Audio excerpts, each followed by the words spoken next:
आरोप प्रत्यारोप से इतर 2019 में तो जनता ने आपको चुना, सीधे बीजेपी को 303 सीटें दी, 351 एनडीए को दी, तो ये जिम्मेदारी तो आपकी है ना सुधांशु जी। कब तक आप कांग्रेस और बाकी पार्टियों को देखते रहेंगे? और किसान अगर देश के किसी भी हिस्से का है, उसकी कुछ समस्याएं हैं तो उसका समाधान करना आपकी जिम्मेदारी है। और आप लोग अब ये भी कह रहे हैं कि दरअसल वामपंथी दलों ने उसको हाईजैक कर लिया है। अब एक नया ही एंगल निकालकर सामने लाई है सरकार। देखिए, मैं अभय दुबे जी के पहले वाक्य से शुरू करता हूं। ये खुद ही बोल गए कि सरकारी रिपोर्ट में आया कि केरल में बहुत अच्छी स्थिति है, बहुत अच्छा प्रोक्योरमेंट हुआ है। एपीएमसी एक्ट ना होने पर भी, यही तो हम भी कह रहे हैं, ना होने पर भी किसान की स्थिति भी अच्छी है, प्रोक्योरमेंट भी अच्छा है, जिसको आप नहीं होने देना चाहते हैं शेष भारत में। फिर आपने कहा अनेक राज्यों ने तो कॉन्ट्रैक्ट पहले ही कर रखा है, कॉन्ट्रैक्ट फार्मिंग, तो इस नियम की जरूरत क्या थी? अब देखिए घनघोर विरोधाभास आपस की बातों में। यानी एक तरफ कह रहे हैं वो वही है और वही है को कहने पे नहीं है।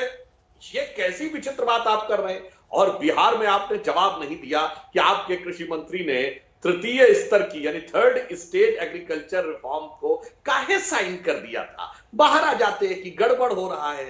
हुड्डा कमेटी बनी थी 2010 में, क्या रिपोर्ट दी थी हरियाणा के मुख्यमंत्री हुड्डा जी ने?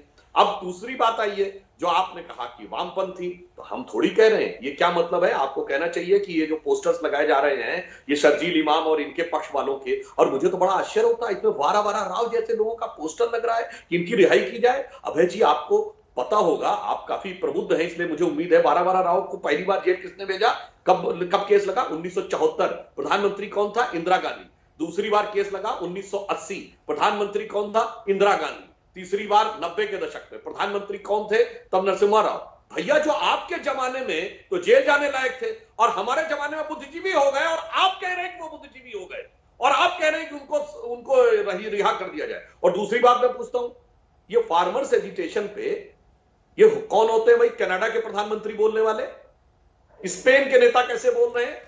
तो कनाडा के प्रधानमंत्री को कांग्रेस तो नहीं बोलने गई होगी ना कि आप बयान दीजिए। नहीं, मैं जो बात कहना चाह रहा हूं, ये वो देश है जिन्होंने WTO में भारत के ऊपर पूरा दबाव बना के रखा था कि हम एमएसपी देने लायक नहीं होते आज, अगर अगस्त 2014 में बाली में WTO में मोदी सरकार चट्टान की तरह नाड़ गई होती। और मैं आपके दर्शकों से कहूंगा कि 2013 जिनेवा में WTO में ये किस सीमा तक झुकने को तैयार हो गए थे, जाके पढ़ लीजिए। और अगस्त 2014 में हमने पूरी दुनिया से लड़ाई लड़कर किस ढंग से उस चीज को सबवर्ट किया है, हमारी आलोचना हुई। अन्यथा हम एमएसपी देने लायक नहीं होते और वो देश समर्थन करे, तो ये क्या षड्यंत्र नजर नहीं आता है? यानी जो हमें एमएसपी देने से रोक रहे थे आज इसका समर्थन कर रहे हैं। और एक राष्ट्रीय दल होने के नाते जिसने 56 साल किसानों की मांग है कि जब आप एमएसपी दे ही रहे हैं तो उसको कानूनी अमलीजामा पहनाने में क्या दिक्कत है सरकार को? अनुचित मानते हैं या उचित मानते हैं, बताइए। देखिए चित्रा जी, एक बात गंभीरता से समझनी होगी।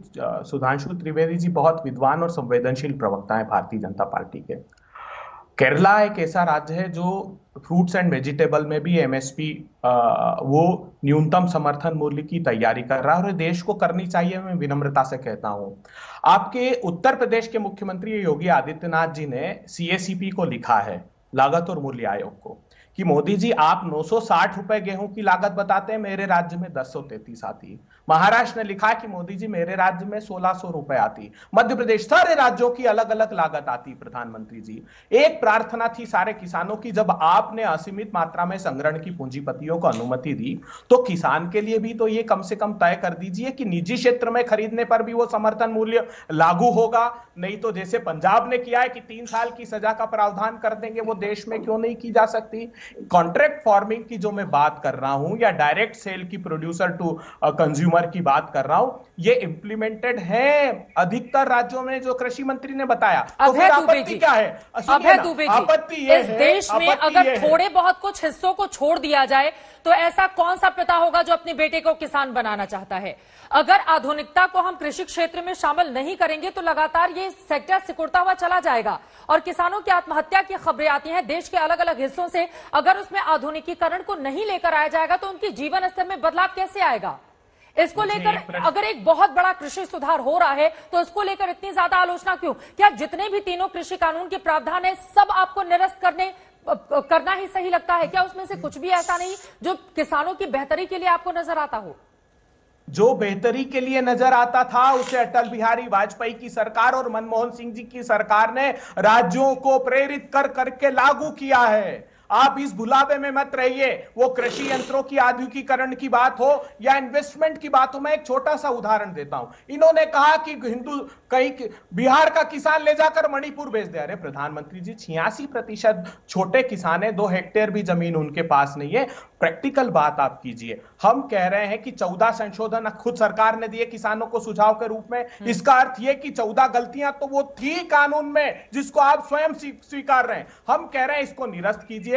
राज्यों के प्रतिनिधियों को किसानों के साथ बैठिए। प्रधानमंत्री जी, हम सब स्वागत करेंगे। आप हमारे भी प्रधानमंत्री जी हैं, लेकिन अहंकारी सत्ता को अहंकार इतना है कि वो पूंजीपतियों को पोषित करने में लगी है। इसलिए ये दंभ है इनका और कानून वापस नहीं लेंगे। कोई और सरकार होती आजाद भारत की तो एक क्षण नहीं लगाती। कौन चाहेगा कि अपने अन्नदाता को सड़कों पर ऐसे दरबदर की ठोकर खाने भेज दें? अरे उनको खलिस्तानी, जब जब भी डरते हैं ये पाकिस्तान की शरण में चले जाते हैं, खलिस्तानी बताते हैं। प्रतिपक्ष आवाज उठाता है तो गुमराह गैंग बताते हैं। अरे कृपा कीजिए, हम खुद स्वागत करने आएंगे। कानूनों को निरस्त कीजिए, किसानों की बात सुनिए, आइए पार्लियामेंट में बैठिए और जो 14 संशोधन की आप बात कर रहे हैं और जो किसान मांग कर रहे हैं, एक साथ दृढ़ इच्छा शक्ति दिखाइए। पूरे 130 करोड़ लोगों के भोजन का प्रबंध वो भूखे पेट रहकर करता है। सुधांशु त्रिवेदी जी, तो आप अभय और दुबे मैं भी जी, किसान के क्या परिवार से आते हैं। 1988 में किसानों के बहुत बड़े आंदोलन में जब 5 लाख से ज्यादा किसान राजधानी दिल्ली को घेरे हुए थे, राजीव गांधी सरकार ने जो 35 सूत्रीय मांगे किसानों की मान ली थी, क्या आप चाहते हैं कि वैसा ही कोई फॉर्मूला मोदी सरकार भी निकाले? आप ये चाह रहे हैं? नहीं, देखिए, हम तो यही चाहते हैं कि मोदी सरकार किसानों की धैर्यपूर्वक बात सुने। छोटे छोटे बच्चों को लेकर कड़कड़ाती ठंड में, वो चिलचिलाती धूप से लेकर ठंड तक प्रधानमंत्री जी प्रताड़ना झेल रहे हैं। वो हम सबके किसान हैं। आप स्वयं संवाद स्थापित कीजिए।